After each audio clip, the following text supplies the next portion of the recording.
तो प्रकाश की सबसे आसान परिभाषा जो हमने छोटी क्लासेस से ही सीख रखी होती है वो कुछ इस प्रकार है कि प्रकाश एक प्रकार की ऊर्जा है जो हमें वस्तुओं को दिखाने में सहायता करती है। लेकिन पिछले अध्याय में हमने ये बात सीखी है कि प्रकाश एक वैद्युत चुंबकीय तरंग होती है और वैद्युत चुंबकीय तरंगों के बारे में बताया था जेम्स क्लर्क मैक्सवेल ने।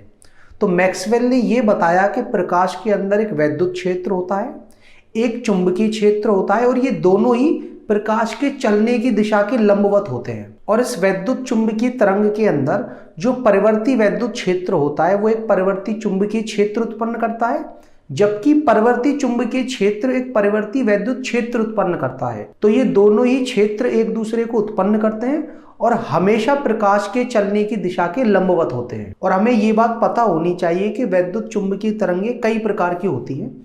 रेडियो तरंगों से शुरू करके जो हमारी वैद्युत चुंबकीय तरंग है वो गामा किरणों तक जाती हैं। रेडियो तरंगों की शुरुआत जहां से होती है उनकी आवृत्ति सबसे कम होती है, 500 किलोहर्ट्ज से रेडियो तरंग शुरू होती हैं और गामा किरणों का जहां अंत होता है उनकी आवृत्ति होती है 10⁻23 हर्ट्ज। तो आप देख सकते हो कि वैद्युत चुंबकीय तरंगों का जो आवृत्ति का परास है वो बहुत बड़ा है, परंतु इन वैद्युत चुंबकीय तरंगों में से एक बहुत ही छोटे से परास के अंदर प्रकाश आता है जो कि 4×10⁻14 हर्ट्ज से लेकर के 7.5×10⁻14 हर्ट्ज के बीच में होता है। ये जो 4×10⁻14 हर्ट्ज है ये लाल कलर का जो प्रकाश होता है उसकी आवृत्ति है और 7.5×10⁻14 हर्ट्ज जो है वो बैंगनी कलर के प्रकाश की आवृत्ति है। तो प्रकाश की परिभाषा आप ये लिख सकते हो कि प्रकाश एक वैद्युत चुंबकीय तरंग है जिसकी आवृत्ति का परास 4×10⁻14 हर्ट्ज से लेकर के 7.5×10⁻14 हर्ट्ज के बीच में होता है। तो प्रकाश से संबंधित कई सारी घटनाएं ऐसी हैं जिनकी व्याख्या ये मान करके की जा सकती है कि प्रकाश एक तरंग है, जैसे कि व्यतिकरण हो गया, विवर्तन हो गया, प्रकाश का ध्रुवण हो गया। लेकिन कई सारी प्रकाश की घटनाएं ऐसी होती हैं जिनकी व्याख्या तरंग मानकर की ही नहीं जा सकती, जिनमें से एक होता है प्रकाश वैद्युत प्रभाव, कि जब हम किसी धातु की सतह पर प्रकाश डालते हैं तो उससे इलेक्ट्रॉन निकलने शुरू हो जाते हैं।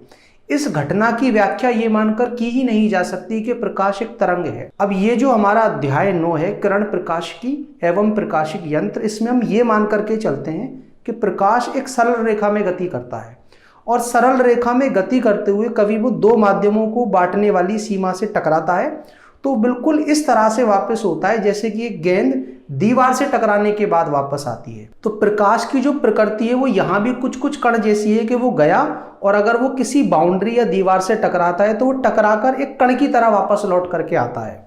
और अगर प्रकाश को किरण प्रकाशिकी के अंदर किन्हीं भी दो बिंदुओं के बीच में भेजना है तो उन दोनों बिंदुओं को हमें एक सरल रेखा से जोड़ देना है। दोनों बिंदुओं को सरल रेखा से जोड़ने के बाद ये जो लाइन हमें मिलेगी उसे हम कहेंगे प्रकाश की किरण।